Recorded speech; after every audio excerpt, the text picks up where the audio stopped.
This week on People of Beacon Space, I'm chatting with Osirion Kheprite, the Imperator Princept, Lord of Primordial Chaos, Transformation Made Manifest, Preeminent Vigilator of Entropy, and Pharon of Eternity, the leader of the Decadentian Epistratum. Welcome to the program. Little is known about your group. Can you enlighten us? Thank you kindly for the introduction.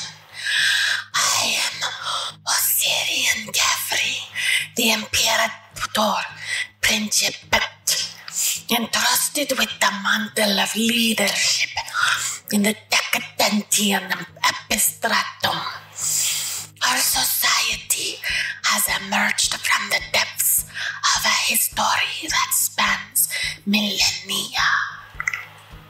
We embody the inevitable decay that permeates the cosmic order, seeking to restore balance and wield the forces of transformation for the greater good. Our purpose is to unveil the truths hidden within the depths of existence, illuminating the path toward enlightenment. What your kind refers to as the bleed has long been known to us. We call it Renpetek. Many Reutar ago, our homeworld was bathed in the radiance of decay. As the birth of the decayed one came to fruition, that energy supercharged our evolution and has had a profound impact on the trajectory of our species. The bleed, or Renpetek, does appear to have an increased effect on yourself compared to others across Beacon Space. Quite interesting. As you stated, you've recently re-established yourself from cryosleep on Necrosia Dejdi Frequensu. What can you tell us about this world? Cryosleep is an inaccurate statement. We were in a state of frozen entropy, but the concepts are similar. Frequensu is a haunting realm where the echoes of our forgotten civilization resonate. It stands as a testament to the eternal dance of life and death, shrouded in the embrace of entropy, symbolizing the transience of existence. Here, we find solace and purpose, harnessing the forces of decay to fuel our pursuits. It is shrouded in an aura of captivating mystique, so claimed the explorers who found it. It presents a unique blend of ethereal beauty and desolate grandeur. Its landscapes are adorned with sprawling obsidian cliffs, their darkened surfaces echoing the inevitability of decay. Within these towering structures, intricate carvings tell tales of a forgotten civilization and cosmic secrets long untold. The atmosphere, tinged with a subtle hue of otherworldly energies, seems to hum with the echoes, fervor, and whispers of Renpetek. It is a testament to the profound connection we share with the forces that govern our existence. In times long past, we housed a significant trading industry for our local cluster. Renovations continue in stride to allow for species with less considerable constitutions, such as yours, to visit without experiencing undue discomfort. Fascinating. How soon do you expect your trade fleets to re-establish in the sector at large? A considerable portion of my kind remain in stasis. However, the Shaitanu never cease to amaze me with their sedulous affinity for work. I expect within the year we may resume trade relations with the sector in earnest, As you say. The sector economies are sure to appreciate new trading partners. Your religion of decay is quite unique from my studies. Could you tell me more about your beliefs and rituals? Calling it religion is not entirely accurate, though I understand why you would form that connection. Decay is a concept of extreme reverence that shapes our very existence. Our beliefs are rooted in the understanding that decay is the natural order of the universe, the transformative force that paves the way for new beginnings. We embrace the inevitability of entropy, viewing it not as a harbinger of destruction, but as a catalyst for renewal and growth. At the heart of our beliefs lies the concept of memento mori, the constant reminder of the transience of life and the impermanence of all things. Through embracing the inevitability of decay, we gain a profound appreciation for the fleeting nature of existence, inspiring us to seize each moment with purpose and meaning. It is a celebration of impermanence, a devotion to the ever-present forces that shape the cosmos. Through our beliefs, we seek enlightenment and transcendence, embracing decay as the path to profound transformation and eternal wisdom. I see how such a path enlightens you and could attract others from across beacon space. On a more personal note, could you tell me about your title? Each component must mean something special to you or your people. An interesting question. Historically speaking, we celebrate milestones of age, similar to what your kind call birthdays.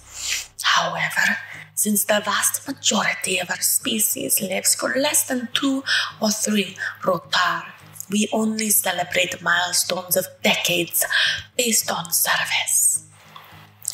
One's mastery of decay can be measured in this way. Each of my titles was bequeathed to me by the Epistratum for achievements accomplished during my reign.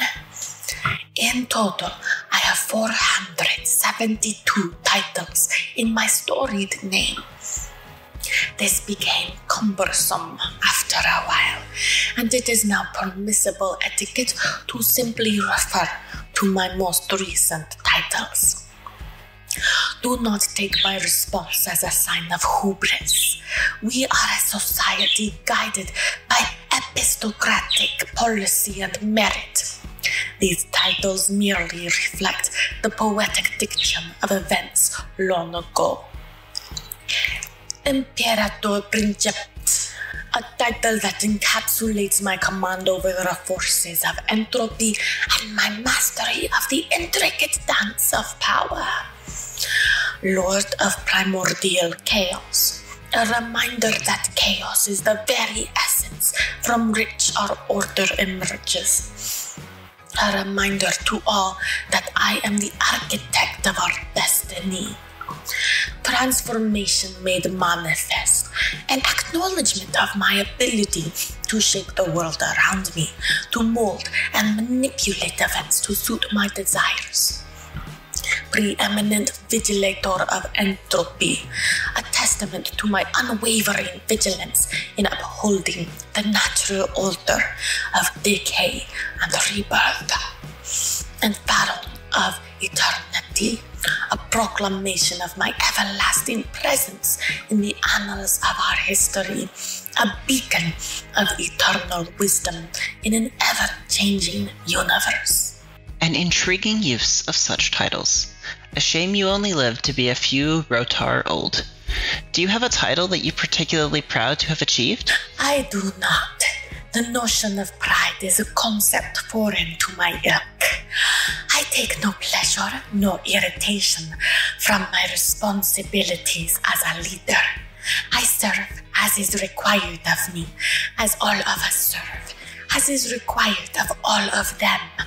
To experience pride would highlight the flaws of an individual and they would be wise to seek counsel from the Kheprite. Humble. Not the response I expected. Your insectoid forms are unique sites currently across most of Beacon space. While Telesian archives indicate more species of insectoid descent, the number currently in contact with the center system seems below historical averages. Can you tell us more about yourself in this way? Our origins can be traced back to the ancient times when insectoid species flourished across this sector, which you now call Beacon space. We, the Decadentian Epistratum, are the descendants of these ancient progenitors. The torchbearers have a legacy that spans epochs. We embody the culmination of intricate evolution and adaptation. It was a bloody and violent ascent to the top, but over time, all competition eventually fell to the inevitability of decay. As a mere larvae, our territoriality was bred into us.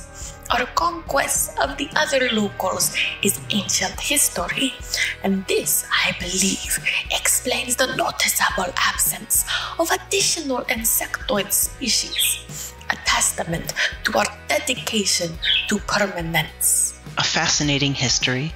The drives of Beacon space mention many great pre-glitch species and factions, but few have survived into the modern era.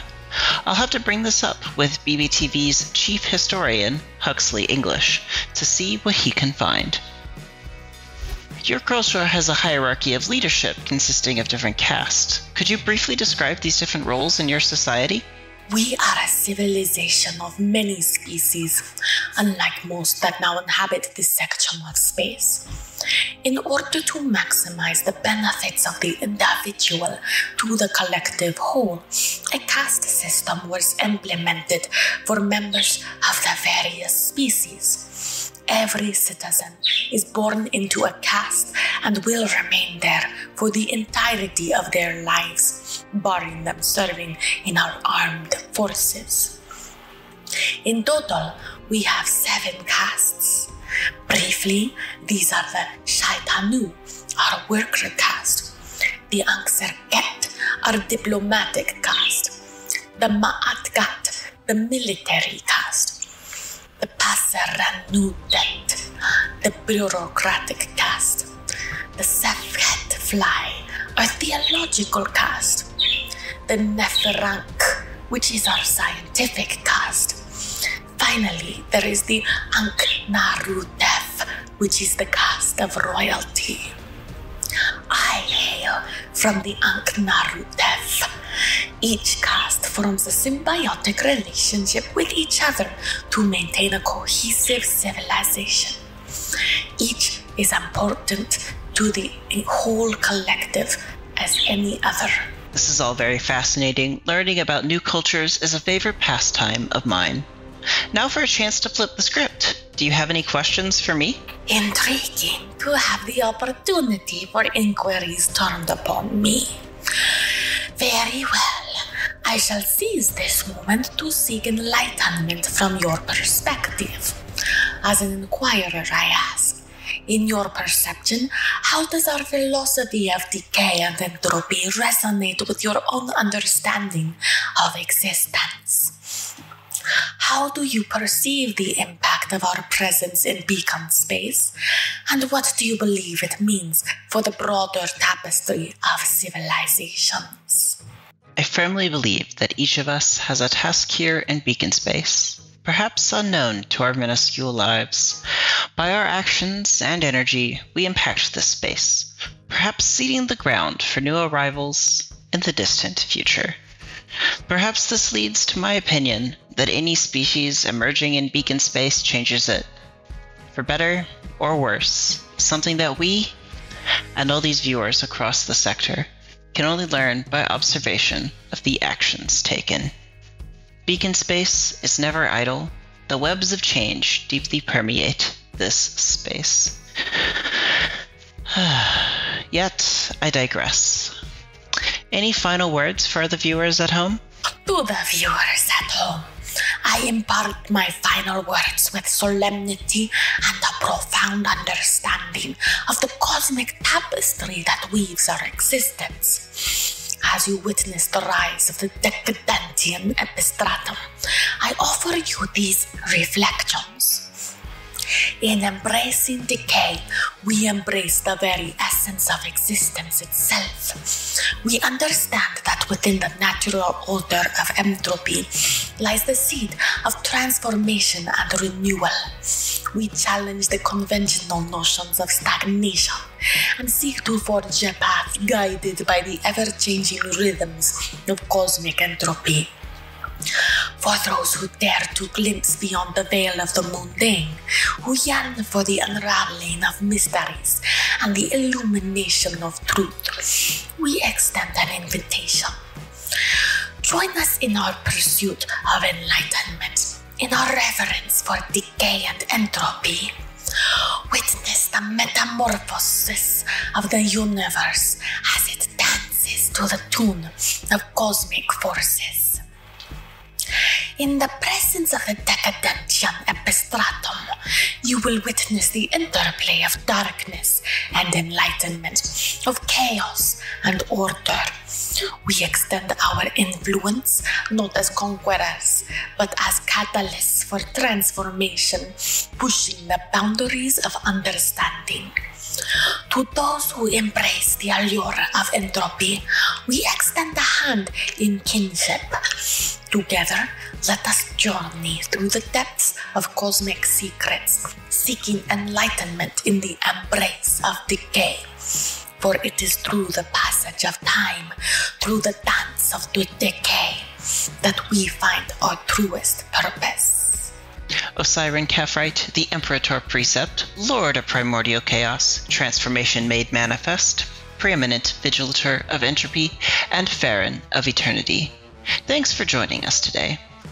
This has been People of Beacon Space, and I've been Xavier Stordiz. It's been a pleasure to have you all here, and hopefully next time you'll get to hear from another one of these fascinating individuals from around the sector. Back to you in the studio, Xavier.